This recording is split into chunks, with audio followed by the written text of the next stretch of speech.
14h-16h, Brigitte Lahaie, Sud Radio. En compagnie aujourd'hui de Christophe Médici, nous vous aidons à saboter votre saboteur pour que vous puissiez oser vivre, oser être heureux.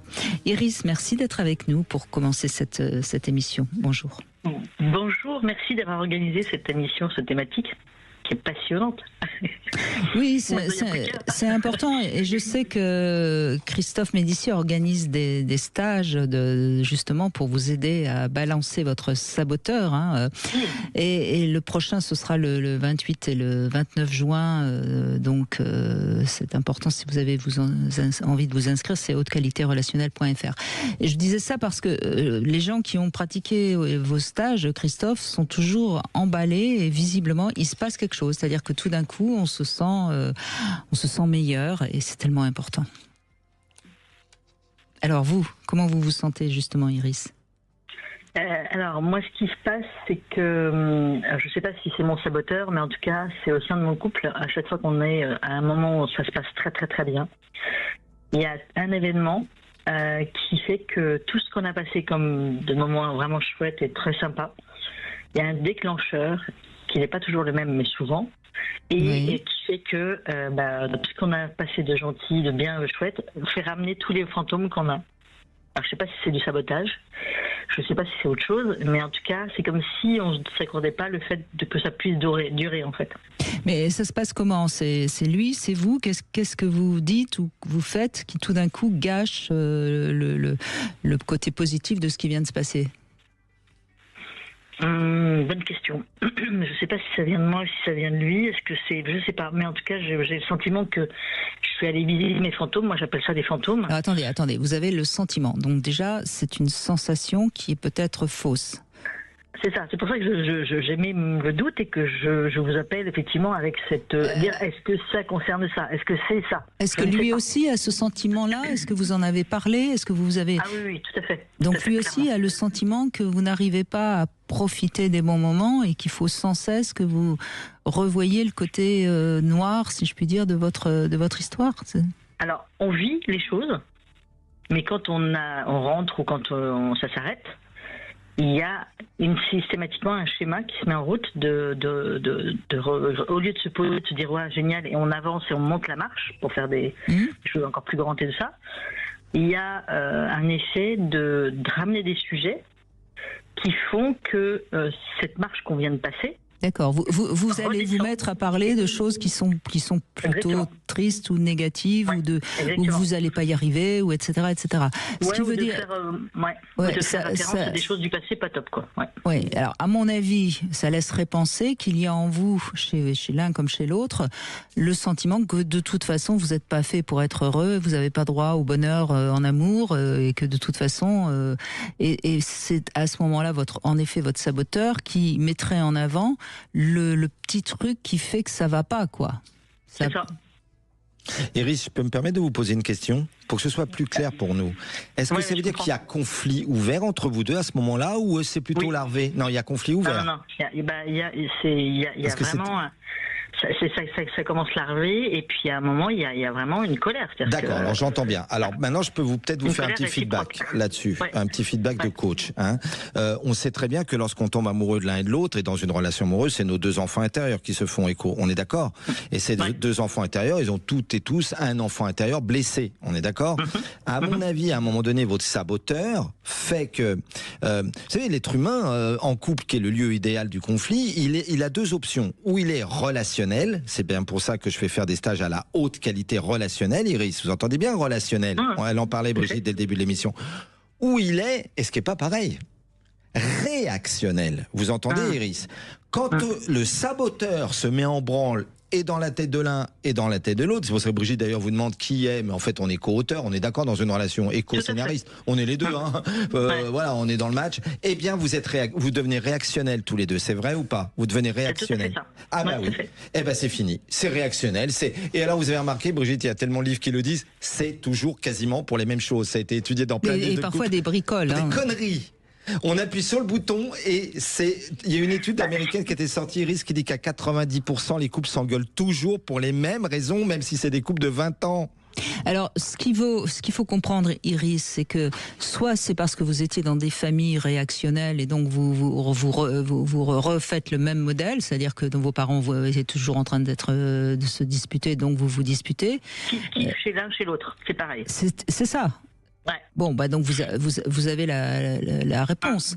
Et donc la solution, c'est au moment où vous allez rentrer dans le conflit, c'est remarquer que vous êtes en train de rentrer dans le conflit, de mettre un joker en place, de dire stop, et de travailler chacun l'un et l'autre sur votre enfant intérieur qui réactive sans cesse et qui de toute façon n'est pas encore adulte. Vous n'êtes pas mature, Iris, je suis désolée de vous le dire. Iris, non, mais je suis ravie de l'entendre. Venez faire un stage avec lui un jour. Faites-vous accompagner tous les deux. Moi, je serais complètement partante, mais lui ne veut absolument pas évidemment. Il y en a toujours un des deux qui freinent. Voilà. Mais parce que c'est certainement très, très douloureux ce qu'il a mis en place. J'aime bien cette idée de relationnel et réactionnel, Christophe Médicis. Franchement, bravo, parce que je vais le garder, ça. Non, mais lui, il a mis ce système en place parce que ça permet de moins le faire souffrir. Et il veut pas travailler parce que ça l'obligerait à rentrer dans ses croyances et dans ses peurs. Et ça serait très très douloureux, donc il veut pas y toucher, vous voyez. Mais nos croyances, que quelque part de toute façon on doit réagir parce que sinon l'autre va nous attaquer. En fait, c'est presque ça, c'est-à-dire vous attaquez avant d'être attaqués, tous les deux. Mais c'est même pas ça. Non. Moi, c'est là où je suis surprise à chaque fois, c'est que j'amène quelque chose de très positif en fait. J'amène un cadeau dans le sens relationnel, c'est-à-dire j'amène quelque chose qui peut être chouette pour nous. Et j'ai une réaction qui est complètement... Alors, il y a une tierce personne qui intervient. Il y a un des enfants qui intervient. Donc ça fait référence sans doute à son passé, avec sa relation passée peut-être. Mais certainement, d'ailleurs, ça rappelle une partie, c'est la moitié, papa et maman. Et, à chaque fois, je ramène quelque chose qui fait que ça crée du lien, pour créer du lien. Et à chaque fois, je me prends un scud. Et là, je me dis, mais qu'est-ce que je m'embête, quoi. Iris, je vous fais un deuxième coaching si vous voulez bien, un deuxième retour. En fait, l'idée, je sens quand même que des deux, vous avez une propension à vouloir rester dans le relationnel et que c'est lui qui d'emblée le plus souvent possible rentre dans le réactionnel. On est d'accord? C'est ce qu'on entend dans ce que vous nous dites. Parce que vous prenez un scud, nous on appelle ça des toxicums. C'est ce qu'il me dit lui. Oui. Il me dit que c'est moi qui suis dans la réaction. Oui, non, mais ça... Dans le couple, c'est toujours toi. Oui, mais vous savez, alors Christophe, je vais rester très prudente parce que entre peut-être un geste ou une attitude d'Iris, ça peut aussi être du réactionnel. Ça peut venir d'elle, on ne sait pas. Et puis vous-même, vous ne le savez pas, Iris, et c'est tout votre honneur de le reconnaître. Par contre, je pense qu'à ce moment-là, peut-être qu'un des deux peut se dire un accompagnement avec un thérapeute aussi de couple, peu importe, ou des stages ou des choses comme ça peut vous aider parce qu'il y a du tiers. Vous voyez ce que je veux dire, Iris? Moi, c'est ce que je fais. C'est le travail que je fais. Mais bravo. Mais sauf que je m'aperçois que là, on arrive sur des choses qui ça se répète. Donc moi, je somatise physiquement maintenant. Donc je suis vraiment dans une situation où je suis ennuyée parce qu'on s'adore, on s'aime vraiment, et c'est ça qui m'attriste. Oui, vous l'aimez vraiment, peut-être, et lui aussi. Donc, à partir de ce moment-là, il faut commencer à vous aimer chacun vous-même. Ouais, c'est ça. Parce que si vous guérissez vos blessures, si vous les cicatrisez, il n'y a plus de raison de chercher. Vous savez, le couple, je le répète sans cesse, c'est un parcours initiatique. Il est fait pour nous faire grandir, le couple aussi. Et si vous n'arrivez pas à grandir, c'est que quelque part, vous n'arrivez pas à suffisamment vous aimer, Iris. Je dis ça simplement. Parce qu'une fois qu'on s'aime, même si l'autre nous fait une remarque qui pourrait passer pour une critique, on l'entend plus comme une critique, on l'entend comme une remarque. Et puis après, on dit, c'est vrai, tu as raison, j'aurais pu faire attention à ça. Ou on lui dit, écoute, excuse-moi, tu prends les choses un peu trop à cœur, mais j'ai vraiment dit ça de manière tout à fait anodine. Vous voyez, on peut à ce moment-là ne plus être dans le réactionnel. Tout à fait, Brigitte, mais je partage complètement. Le couple, Iris, c'est l'autre à bout portant, on est d'accord? Et je me rappelle d'un film, vous vous rappelez, ils étaient tous les deux dans le lit, mais ils n'étaient pas deux, ils étaient 6. Il y avait le père et la mère de l'un et le père et la mère de l'autre. Vous la connaissez, cette image? C'est un film américain très connu. C'est vraiment ça. Il y a papa et maman des deux qui sont là. Donc, les enfants. Et donc, on est nombreux dans le couple, finalement. Hein. On est nombreux. Hein, je veux dire. Ça, on arrive à le faire. C'est-à-dire de dire non, mais on a beaucoup de monde en soi, hein, de toute façon, déjà. Hein. J'adore cette phrase de Wojciech dans la pièce de Büchner. Tout homme est un abîme, quand on se penche dessus, on a le vertige.